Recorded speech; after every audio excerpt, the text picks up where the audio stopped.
तिनपल्ट प्रबन्धी हुनुभयो अहिलेसम्म गर्न सक्नु भएन अब गर्न सक्नुहुन्छ सुरु भएर हुँदैन त सुरु गरेर भएर हामीले समस्या समाधान हुनु पऱ्यो नि त पक्का पनि नक्सा आउनु पऱ्यो धनी आउनु पऱ्यो कमसे हामीले पनि देशमा लोन राखेर ऋण खानु पाऊँ न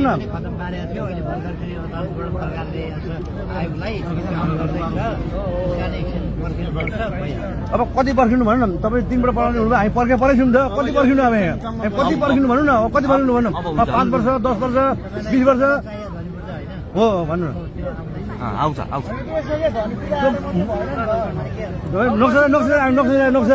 नक्सा राखेर हामी कमसेकम गरिबी छोरो कमसेकम बेमा राखेर थोरै 6%मा 7% ऋण खान पाएन अहिले हामी गएर 12 कोही परेन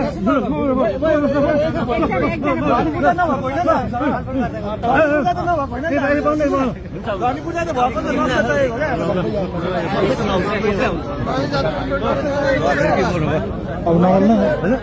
नबोल्नु भयो अब ऋण खान पाउँछु जग्गा छ